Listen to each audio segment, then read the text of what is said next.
कोई व्यक्ति अगर पढ़ाई करने का काम करता है, पढ़ाने का काम करता है, टीचिंग प्रोफेशन के अंदर है, तो वह व्यक्ति क्या करेगा, उसे पढ़ाना अच्छा लगता है। लेकिन अगर आप उससे कहो कोई बिज़नेस कर लो, तो ऐसा व्यक्ति जब बिज़नेस करता है, उसने कभी बिज़नेस सीखा तो है नहीं, ना उसके घर में किसी ने बिज़नेस किया। अब वो बिज़नेस करेगा तो फ्लॉप हो जाएगा। यदि कोई साधु, कोई संत बिज़नेस करने लग जाए और बिज़नेस माइंड उसका था ही नहीं, परोपकार की भावना थी, निष्काम कर्म करता था, उसका बिजनेस फ्लॉप होगा ही होगा, क्योंकि उसके अंदर वह गुण है ही नहीं, वो गुण उसके अंदर विद्यमान ही नहीं है।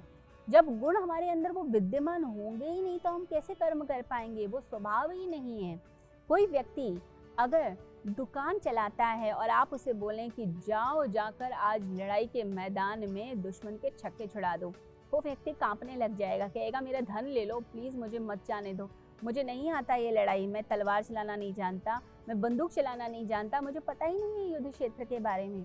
आप उसे भेज देंगे लड़ाई के लिए तो वो पक्का मरेगा ही मरेगा। तो ऐसे हमारा जो स्वभाव है, जो प्रकृति है, वो जिसे स्वधर्म गीता बोलती है, वो यह है कि जैसे हम अंदर से होते हैं वैसे ही हमें कर्म करने चाहिए। जिस व्यक्ति का जो टैलेंट है, कोई व्यक्ति सिंगिंग के लिए अच्छा होता है, कोई व्यक्ति डांसिंग के लिए अच्छा है, किसी को कला में इंटरेस्ट होता है। अब जो कला वाला व्यक्ति, एक क्रिएटिव व्यक्ति है, अगर आप उसे एडमिनिस्ट्रेशन में डाल दीजिए, वो एडमिनिस्ट्रेशन में फेल हो जाएगा, उसे पता ही नहीं लोगों को कंट्रोल कैसे किया जाता है। लोग उसके आगे रोएंगे, धोएंगे, गिड़गड़ाएंगे और वो कहेगा कोई बात नहीं, चलो तुम्हारा कल्याण हो, और वह तनख्वाह बढ़ा देगा, वह उस व्यक्ति को माफ़ कर देगा। तो अनुशासन कैसे चलेगा, डिसिप्लिन कैसे चलेगा, उसके लिए तो कठोरता चाहिए, एडमिनिस्ट्रेशन के लिए कठोरता चाहिए। और कठोर व्यक्ति को आप कहिए कि तुम डांस करने लग जाओ, तुम चित्र बनाने लग जाओ, तो वो कैसे बनाएगा, उसके अंदर वो लोच ही नहीं है, उसके अंदर वो फ्लेक्सिबिलिटी ही नहीं है। इसीलिए आज के समय में, आज के युग में ज़रूरी है कि पेरेंट्स भी बच्चे के स्वभाव को, उसके टैलेंट को, उसके स्वधर्म को समझें कि मेरे बच्चे के अंदर क्या चीज़ जो है, टैलेंट क्या है, क्या योग्यता उस मेरे बच्चे के अंदर भरी हुई है, जिसको मैं अगर मोटिवेट करता हूँ, प्रोत्साहित करता हूँ, तो मेरा बच्चा सफल हो जाएगा। है क्या, समाज में जो चीज़ें चलती हैं, जो धारणाएं चलती हैं, हम जिस प्रोफेशन में होते हैं या फिर जो हमें आसपास दिख रहा होता है, हम अपने बच्चों को उसी में ही ढालना चाहते हैं। एक बच्चा जो है, उसका टैलेंट कुछ और क्रिएटिव चीज़ों के अंदर है, या उसे टेक्नोलॉजी में बहुत ज़्यादा इंटरेस्ट है। अब माँ बाप डॉक्टर हैं, अब पेरेंट्स जो डॉक्टर हैं वो चाहते हैं कि बच्चा मेडिसिन की पढ़ाई करे, पर बच्चे का इंटरेस्ट ही नहीं है, बच्चे से हो ही नहीं रहा है, या बच्चे के माइंड को आप इन्फ्लुएंस करने लग जाते हैं। वो बच्चा जो बहुत अच्छा कोई क्रिएटिव डायरेक्टर हो सकता था, या कोई अच्छा चित्रकार हो सकता था, या वो टेक्नोलॉजी में आगे बहुत आगे बढ़ सकता था, वो बच्चा अब फोर्सफुली जब मेडिसिन पढ़ने लगता है, वो डॉक्टर तो बन जाएगा, वो शायद थोड़ा बहुत सफल भी हो जाए, लेकिन वो अंदर से खुश नहीं रहेगा, वो अंदर से हमेशा दुखी रहेगा। उसके अंदर हमेशा ये बात रहेगी कि काश मैंने अपने उस टैलेंट पर काम किया होता, आज मैं ज़्यादा संतुष्ट और तृप्त होता। तो उसके मन में वही बातें चलने लग जाती हैं। और वो ऐसा नहीं है कि वो आपको शुरुआत में लगेंगी, जीवन के अंत में तो ज़्यादा वो चीज़ काटने लगती है कि काश मैंने उस समय अपने पेरेंट्स की उस समय ना मानी होती, या मैंने उनको समझाया होता कि मेरे अंदर क्या टैलेंट है, तो आज मेरी ज़िंदगी कुछ और होती, खूबसूरत ज़िंदगी होती। अब किसी को घूमने का बहुत ज़्यादा शौक़ है, ट्रैवलिंग का बहुत ज़्यादा शौक़ है, वो वैसे काम करना चाहता था, पूरी दुनिया घूम घूम कर फिर वैसे काम करना चाहता था, लेकिन अब उसे 9 to 5 की जॉब करनी पड़ती है, एक डिसिप्लिन में चलना पड़ता है, एक सिस्टम में चलना पड़ता है, वो व्यक्ति हमेशा दुखी ही रहने वाला है। रविंद्रनाथ टैगोर के बारे में कहा जाता है कि वह कुछ अलग ही प्रतिभा के धनी थे। उनके घर के जो लोग थे वो उन्हें पुश करते थे कि वो भी कोई डॉक्टर, इंजीनियर या कोई बहुत अच्छे साइंटिस्ट या प्रोफेसर बन जाएं, क्योंकि उनके सारे भाई बहन जो थे वो बड़े ही टैलेंटेड, चमकते हीरे माने जाते थे फैमिली के अंदर। तो उनके घर का रूल था कि हर बच्चे के जन्मदिन पर उनकी माता पिता डायरी में कुछ उस बच्चे के बारे में लिखा करते थे। तो जब रविंद्रनाथ टैगोर का जन्मदिन आया, बर्थडे आया, तो उनकी माता ने उनके बारे में कुछ लिखा। अब माता लिखे या पिता लिखे तो उसकी वैल्यू होती है, क्योंकि उन्होंने जन्म दिया है, बच्चे के बारे में ज़्यादा जानते हैं। उन्होंने, उनकी माता ने, उनकी मम्मी ने रविंद्रनाथ टैगोर के बारे में लिखा कि मेरे सारे बच्चे तो चमकते सितारे हैं, लेकिन रवि से यानी रविंद्रनाथ टैगोर से मुझे कोई उम्मीद नहीं है, क्योंकि इसका तो स्वभाव ही सबसे अलग है।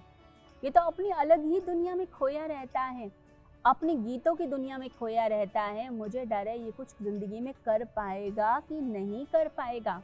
और अगर आज हम देखें, उनकी माता ने उनके जो टैलेंट है, उसके स्वभाव के बारे में लिखती हैं कि पता नहीं कुछ कर पाएगा या नहीं कर पाएगा। लेकिन आज के समाज में, आज की दुनिया में अब हम देखें तो उनके जो चमकते सितारे थे, जो चमकते हुए भाई बहन थे, जिनके बारे में कहा जाता था वो बड़े सक्सेसफुल हैं और कोई बहुत एक हाई पोजीशन पे हैं, आज हम उन लोगों के नाम भी नहीं जानते हैं। और हम नाम अगर जानते हैं तो रविंद्रनाथ टैगोर का जानते हैं, जिन्होंने अपने स्वधर्म पर, अपने स्वभाव पर काम किया और उन्हें नोबेल प्राइज़ मिला अपनी कविताओं के ऊपर।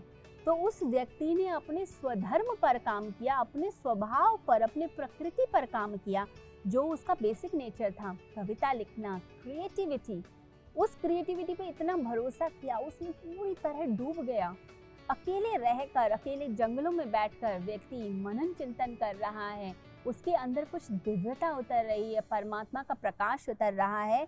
और वह वो जो ज्ञान है, वो जो उसका काव्य है, जब वो इस संसार को देता है तो संसार के अंदर एक तहलका मच जाता है, एक जादू सा हो जाता है। ये स्वधर्म का चमत्कार है, स्वधर्म का मिरेकल है। तो भगवान श्री कृष्ण अर्जुन को भी ये समझा रहे हैं। सांख्य योग के अंदर जो तीसरा सिद्धांत है सांख्य का, जिसमें बताते हैं अपने स्वधर्म को पहचानो अर्जुन।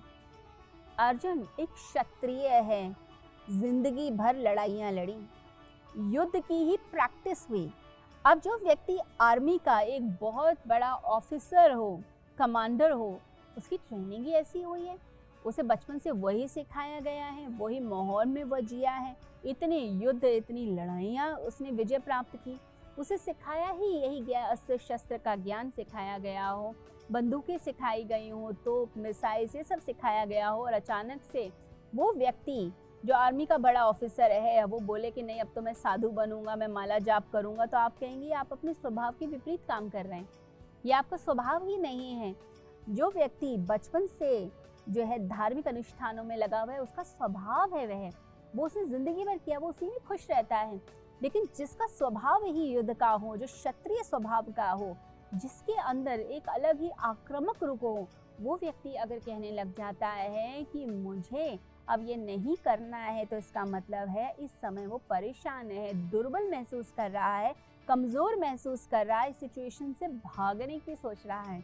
तो हम जब सिचुएशन से भागने की कोशिश करते हैं, वो जो कायरता आती है, वो हमारे अंदर कभी संतुष्टि नहीं ला सकती। तो जो व्यक्ति स्वधर्म में जीता है, अपनी प्रकृति, अपने स्वभाव के अनुसार जीवन जीता है, वो व्यक्ति ज़्यादा खुश रहता है। जिस व्यक्ति के अंदर जो टैलेंट है उसी को विकसित करना चाहिए। तो भगवान श्री कृष्ण इस बात पे जोर देते हैं गीता के माध्यम से, जो आज के युग में भी बड़ा प्रैक्टिकल है, कि अपनी प्रकृति, अपने स्वभाव को समझिए।